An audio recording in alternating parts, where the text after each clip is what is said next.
Good morning everyone, कैसे हैं आप लोग। आज हमारा टॉपिक है ऑस्मोसिस।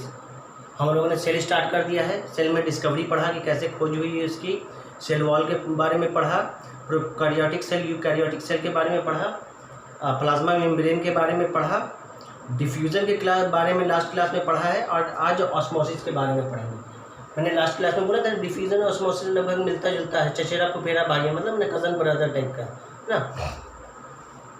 तो अब समझेंगे इसको। मैं तो स्टार्ट ही कविता से करता हूँ, पोयम से। पोयम समझ में आ गया तो ये क्लियर हो गया। अगर पोयम समझ में नहीं आया तो दूसरा तरीका अपनाऊंगा समझाने के लिए। अगर वो भी नहीं आया तो तीसरा तरीका समझाऊंगा। भैया घबराना नहीं है समझने के लिए, हज़ारों तरीका है मेरे पास, राइट। तो ऑस्मोसिस का क्या है? डिफ्यूज़न की तरह पहचाना जाता हूँ।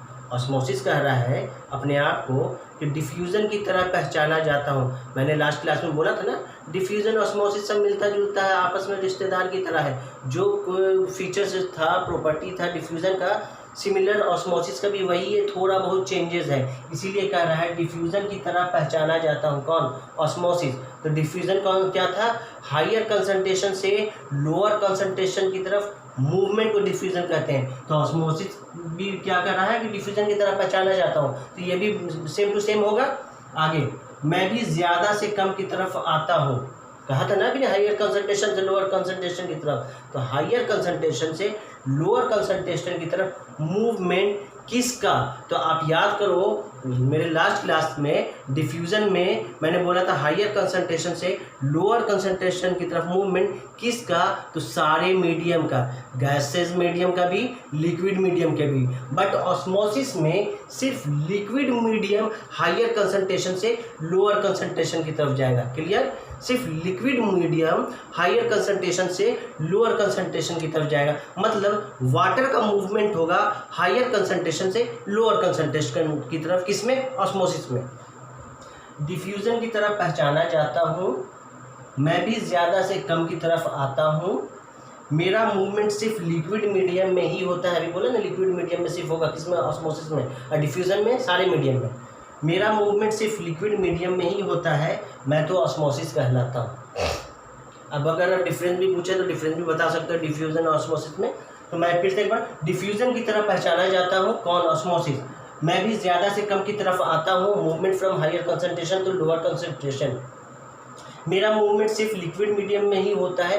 कहाँ होता है? लिक्विड मीडियम में। मतलब वाटर का मूवमेंट हो रहा है हायर कंसंट्रेशन से लोअर कंसंट्रेशन में। मैं तो ऑस्मोसिस कहलाता हूँ। पोयम हो गया क्लियर। अब ये सवाल उठता है कि सेल की बात कर रहे हैं तो सेल में प्लाज्मा मेम्ब्रेन से कोई चीज़ बाहर से अंदर की तरफ आ रही है, तो क्या सिर्फ बाहर से अंदर ही की तरफ आती है? मान लो कि मैं अपने बारे में बात कर रहा हूँ, तो मेरा बाहर कहाँ है? आउटर सरफेस में, आउटर एरिया में, आउटर इन्वायरमेंट में है, वो बाहर है। तो बाहर से कोई चीज़ अंदर आ रहा है।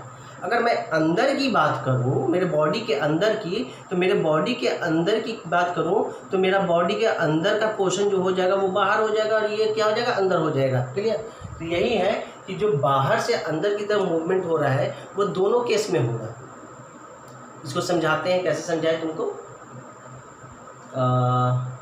गर्मी का दिन है, बहुत ज़्यादा गर्मी है अभी, है ना। इतनी ज़्यादा गर्मी है, टेम्परेचर है अभी कि थोड़ा सा में बॉडी डिहाइड्रेट कर जा रहा। मतलब कि ग्लूकोज लेवल बॉडी में कम हो जा रहा है। तो इसके लिए हम लोग क्या करते हैं? सबसे बेहतरीन उपाय, नींबू पानी का शरबत हम लोग पीते हैं घर में।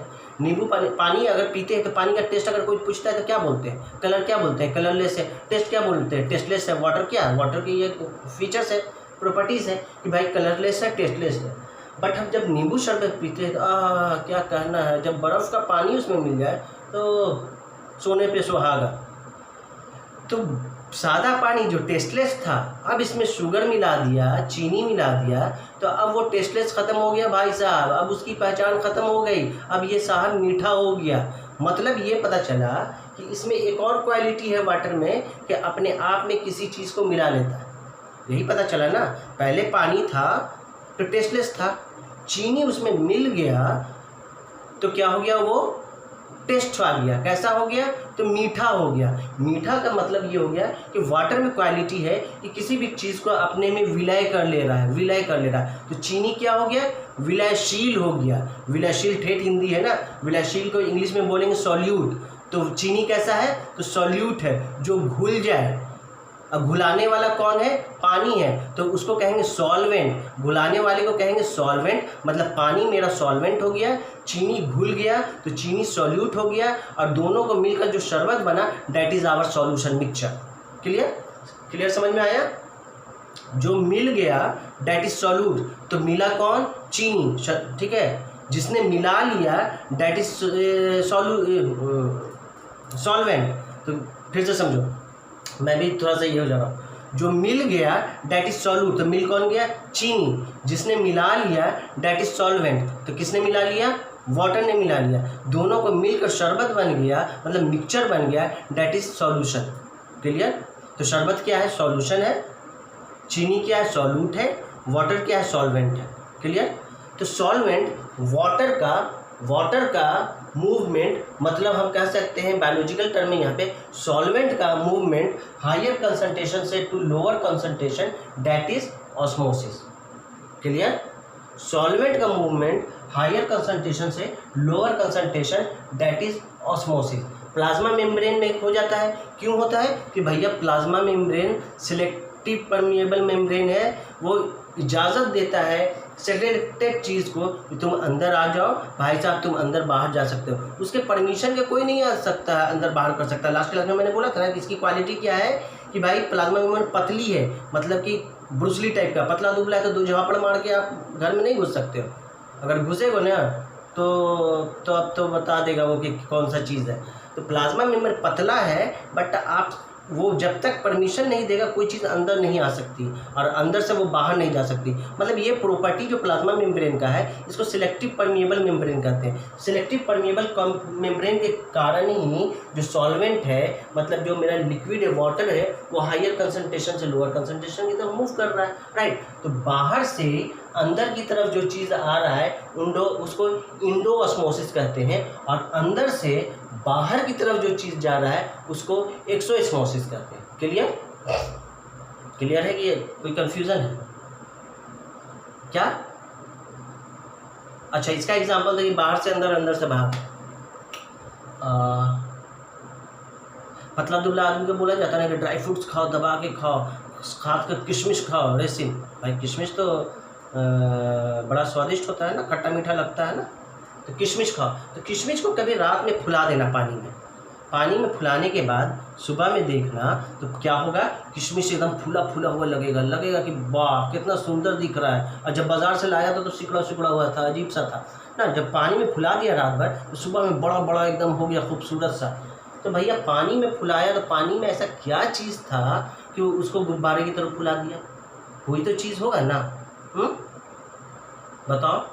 तो इसमें कहानी था इंडो ऑस्मोसिस का, मतलब किशमिश के अंदर पानी कम है और बॉटल में, गिलास में पानी ज़्यादा है, तो हायर कंसंट्रेशन में पानी जब ज़्यादा है तो वो किधर मूव करेगा, as per osmosis lower concentration की तरफ। किशमिश के अंदर पानी कम था तो वो भैया रात भर में बाहर से अंदर की तरफ घुस गया पानी, ठीक है। प्लाज्मा मेम्ब्रेन ने इजाज़त दे दिया भैया तुम चले आओ, ये बहुत कमज़ोर है, इसको फुलाओ, तो वो फूल गया। तो डैट इज इंडोऑस्मोसिस। अब एक्सोऑस्मोसिस कहते हैं जो हम लोगों ने सॉल्यूशन बनाया था शरबत में किशमिश डालोगे तो देखोगे भैया बाहर जो सॉल्यूशन है उसमें वो शुगर ज़्यादा है ना, पानी कम है, और हाँ किशमिश के अंदर पानी ज़्यादा है। तो उस केस में किशमिश के अंदर का पानी हायर कंसंट्रेशन हो गया, बाहर का लोअर कंसंट्रेशन हो गया। तो अब किशमिश पानी बाहर रिलीज़ करेगा, कहाँ, ग्लास में। तो जब बाहर रिलीज करेगा तो किशमिश चिपकेगा नहीं, है ना जी, है। गुब्बारे में से हवा निकाल दोगे तो चिपक जाएगा ना। तो इसको कहेंगे एक्सोऑस्मोसिस, एक्सोऑस्मोसिस। क्लियर, उम्मीद है कि सब समझ में आ गया होगा। एक बार फिर से इसको समझो। कविता तो पढ़ा भी जान ले लूँगा बाबू को, कविता से छोड़ूंगा नहीं। पूरा बायोलॉजी मैंने सोचा है कि पूरा बायोलॉजी 9-10 को मैं पोएम से ही कंप्लीट करूँ। तुम लोग साथ दो, चैनल को सब्सक्राइब करो, अच्छा लगे तो कमेंट करो, शेयर करो, तभी तो ये पॉसिबल होगा ना। तो चैनल को सब्सक्राइब करो यार, ठीक है। सुनो, डिफ्यूज़न की तरह पहचाना जाता हूँ, मैं भी ज़्यादा से कम की तरफ आता हूँ। शाहरुख खान की तरह मैं नहीं कर रहा हूँ, मैं समझा रहा हूँ। डिफ्यूज़न की तरह पहचाना जाता हूँ, मैं भी ज़्यादा से कम की तरफ आता हूँ।